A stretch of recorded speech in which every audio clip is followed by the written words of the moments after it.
O Evangelho como me foi revelado por Maria Valtorta, capítulo 96. Jesus responde à acusação de ter curado a beldade de Curuzuaim em dia de sábado. Valtorta escreve em 3 de fevereiro de 1945. Jesus está em Betsaida. Ele fala estando em pé no barco que o levou ali e que está quase encalhado na areia da margem, amarrado a uma estaca de um pequeno cais rudimentar. Muita gente sentada em semicírculo sobre a areia o escuta. Jesus começou há pouco seu discurso. E aqui vejo que vós de Cafarnaum também me amais, pois que me seguiste, deixando de lado os vossos negócios e comodidades, contanto que podeis ouvir a palavra que vos ensina. Sei também que mais que deixar de lado os vossos negócios, tendo por esta razão um prejuízo aos vossos bolsos, isso vos torna também objeto de zombarias, podendo até vos acarretar prejuízos sociais. Sei que Simão, Eli, Urias e Joaquim estão contra mim. Hoje estão contra, amanhã serão inimigos.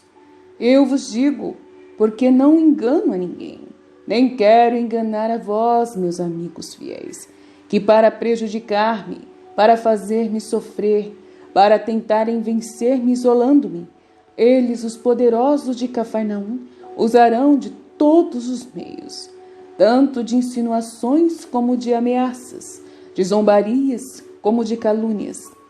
O inimigo comum usará de tudo para arrancar ao Cristo as almas e fazê-las presas suas. Eu vos digo, quem perseverar será salvo. Mas também vos digo, quem tiver mais amor à vida, ao bem-estar, do que a salvação eterna estará livre para ir-se embora e deixar-me, para ir ocupar-se desta pequena sua vida e de um bem-estar aqui transitório. Eu não seguro ninguém. O homem é um ser livre. Eu vim para livrar cada vez mais o homem, para livrá-lo do pecado. E isso pelo Espírito, e das cadeias de uma religião deturpada, opressiva, que sufoca debaixo de rios de cláusulas, de regras, palavras, preceitos. A verdadeira palavra de Deus, que é pura, breve, luminosa, fácil, santa, perfeita. A minha vinda é um crivo das consciências. Eu recolho o meu grão na eira e o bato com a doutrina do sacrifício, e o crivo com a peneira de sua mesma vontade. O folhelho, a forragem, a ervilhaca, o joio voarão para fora, leves e inúteis, cairão pesados e nocivos, e vão servir de alimento para os voláteis. Pois no meu celeiro só entrará o trigo escolhido, puro, sólido e bom.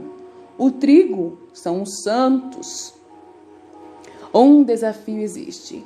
Há séculos entre o Eterno e Satanás.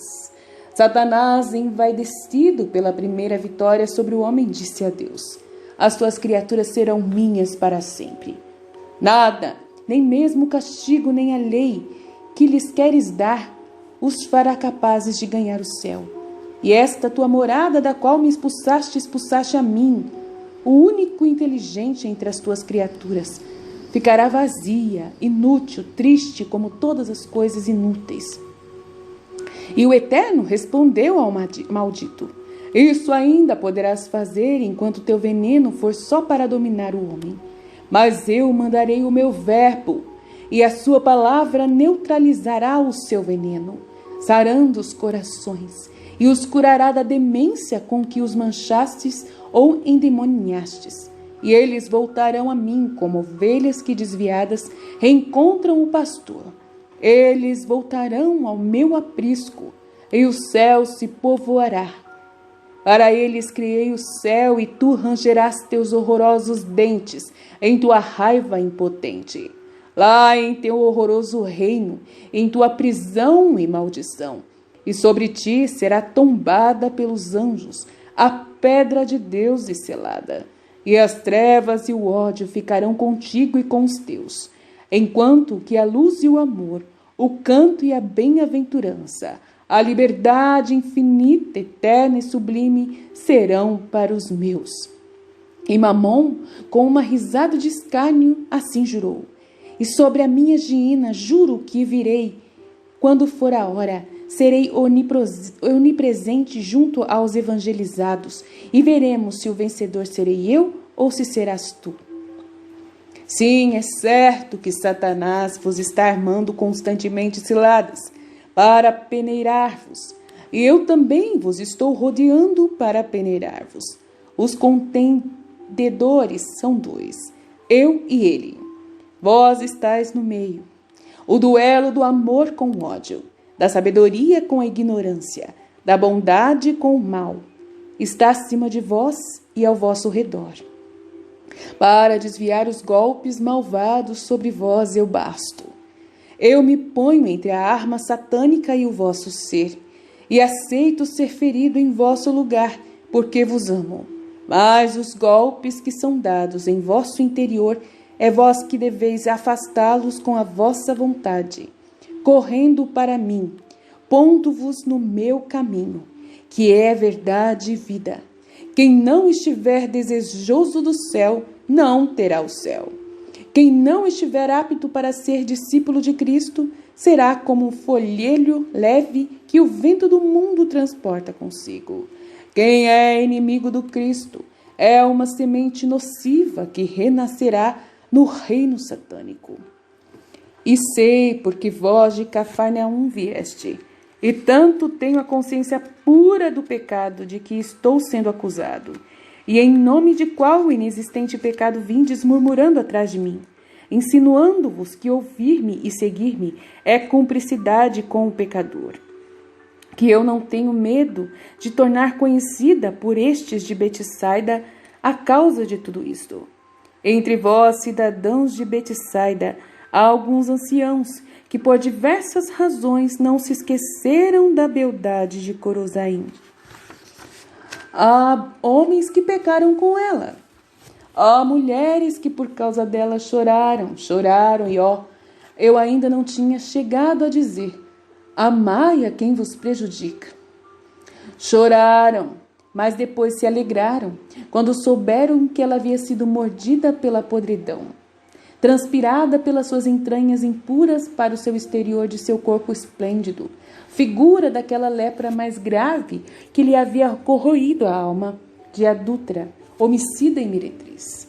Adúltera 70 vezes 7 e com qualquer um que tivesse nome de homem e tivesse dinheiro.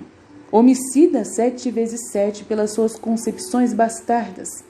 Meretriz por vício e não por necessidade. Eu vos compreendo, mulheres traídas, compreendo a vossa alegria, quando vos disseram que as carnes da beldade estavam mais fétidas e desfeitas do que as de uma carniça que está num buraco, à beira de uma movimentada estrada, e está sendo devorada pelos urubus e pelos vermes. Mas eu vos digo, sabei perdoar. Deus executou as vossas vinganças, mas depois Deus perdoou. Perdoai vós também. Eu a perdoei também em vosso nome, porque sei que sois bondosas, ó mulheres de Betsaida, que me estáis saudando com esta vossa aclamação. Bendito o Cordeiro de Deus, bendito aquele que vem em nome do Senhor. Se eu sou o Cordeiro e como tal me conheces, se venho entre vós, eu, Cordeiro, vós deveis tornar-vos todas umas ovelhas mansas, até mesmo aquelas que por causa de uma antiga, já bem antiga dor de esposa traída, está ainda com aqueles instintos de uma fera que defende o seu ninho. Eu não poderia permanecer entre vós se fosseis umas hienas ou tigres, pois eu sou o Cordeiro, aquele que vem no nome do Altíssimo de Deus. no nome santíssimo de Deus para recolher justos e pecadores e levá-los ao céu. Foi também a arrependida e lhe disse: se limpa, vai e faz expiação. Fiz isso em dia de sábado, e é disto que me estão acusando. Acusação oficial. A segunda é de haver me aproximado de uma meretriz, uma que foi meretriz. Agora não era senão uma alma chorando por seu pecado. Pois bem, eu vos digo, eu fiz e continuarei fazendo.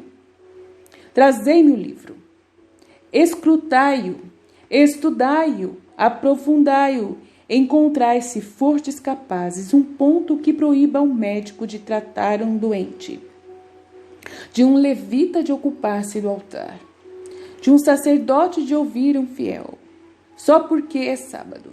Se encontrardes esse ponto e me mostrardes, direi, batendo no peito: Senhor, eu pequei na tua presença e na dos homens. Não sou digno do perdão.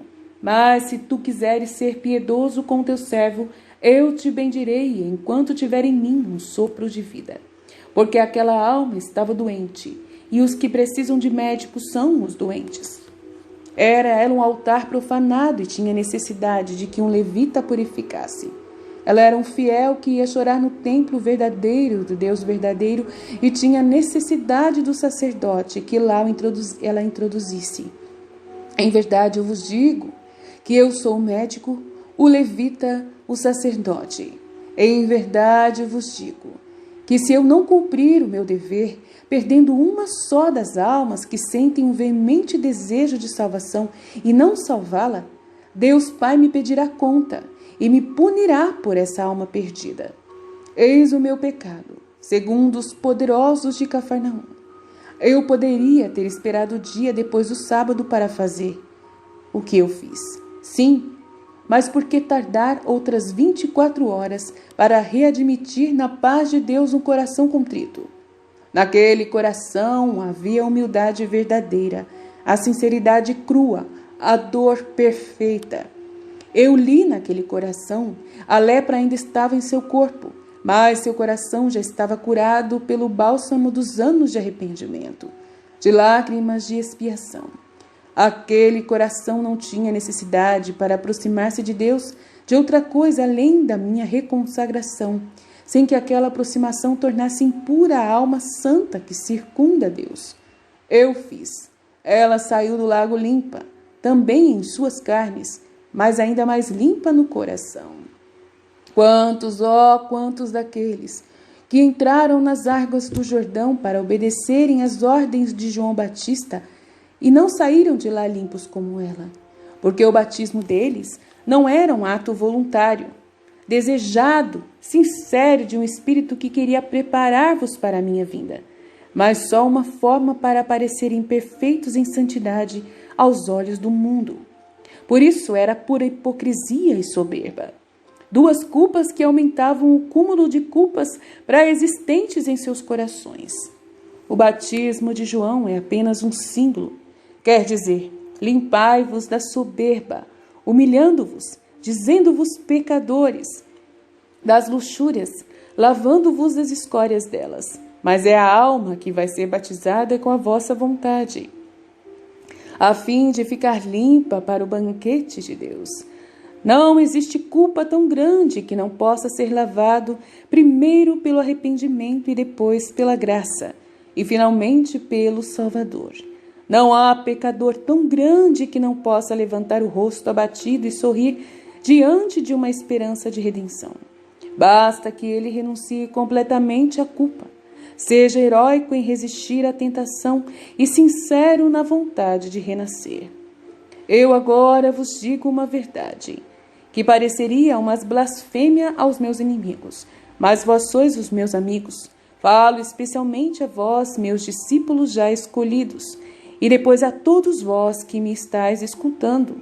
Digo-vos os anjos, espíritos puros e perfeitos, viventes na luz da Santíssima Trindade, e nela jubilantes em sua perfeição, têm e reconhecem tê-la uma inferioridade em relação a vós, homens distantes do céu. Eles têm a inferioridade de não poderem sacrificar-se, de não poderem sofrer para cooperar na redenção do homem. E o que vos parece? Deus não escolhe um de seus anjos para dizer-lhe ser redentor da humanidade, mas escolhe o seu único filho. E sabendo que, por incalculável que seja o sacrifício e infinito o seu poder, ainda falta, e é uma bondade paterna que não queira fazer diferença entre o filho do seu amor e os filhos do seu poder, para aquela soma de merecimentos que deve contrapor-se à soma dos pecados que de hora em hora a humanidade acumula. Eis que não toma outros anjos para completar a medida e não lhes diz: sofrei para imitar o Cristo. Mas diz a vós, homens, dizei-vos: sofrei, sacrificai-vos, sede semelhantes ao meu Cordeiro, sede corredentores. Ó, eis, eu vejo cortes de anjos que, deixando por um instante em seu êxtase de adoração, de rodear em torno do fulcro trino, ajoelham-se virados para a terra, dizendo: benditos sois vós, homens, que podeis sofrer com Cristo e pelo Deus eterno nosso e vosso. Muitos não compreenderão ainda esta grandeza. É superior demais ao homem, mas quando a hóstia for imolada, quando o grão eterno ressurgir, para nunca mais morrer, depois de ter sido colhido, batido, despojado e sepultado nas entranhas do solo, então virá o iluminador, superespiritual, e iluminará os espíritos, até os mais tardos que permanecem fiéis ao Cristo Redentor. E então compreendereis que não blasfemei, mas vos anunciei a mais alta dignidade do homem, aquela de ser comigo corredentor, mesmo se antes não éreis mais do que um pecador. Uau! Por enquanto, preparai-vos para essa dignidade com pureza de coração e de intenções. Quanto mais puros fortes, mais compreendereis, porque a impureza, seja qual for, é sempre uma fumaça que turva a vista e entorpece o entendimento. Sede puros, começai a sê-lo pelo corpo, para passardes para o espírito. Começai pelos 5 sentidos, para passardes as 7 paixões. Começai pelos olhos, sentindo que este que é rei, que abre o caminho à mais mordente e complexa das fomes. Os olhos veem a carne da mulher e cobiçam a carne. Os olhos veem a riqueza dos ricos e cobiçam o ouro. Os olhos veem a potência dos governantes e cobiçam o poder. Conservai os olhos calmos, honestos, comedidos, puros, e tereis desejos calmos, honestos, comedidos e puros. Quanto mais puros forem os vossos olhos, mais puro será o vosso coração. Sede vigilantes sobre os vossos olhos, ávido descobridor dos pomos tentadores. Sede castos nos olhares, se quereis ser castos no corpo. Se tiverdes castidade na carne, tereis castidade na riqueza e no poder. Tereis todas as castidades e sereis amigos de Deus. Não tenhais medo de ser escarnecidos por serdes castos. Tende medo somente de ser inimigos de Deus. Um dia ouvi dizer: serás escarnecido pelo mundo, como mentiroso ou como eunuco, se deres sinal de não desejar mulher. Em verdade vos digo que Deus estabeleceu o casamento para elevar-vos a seus imitadores na procriação e a seus ajudantes na obra de povoar os céus. Mas existe um estado muito mais alto, diante do qual se inclinam os anjos ao verem sua sublimidade, mas sem poderem imitá-la.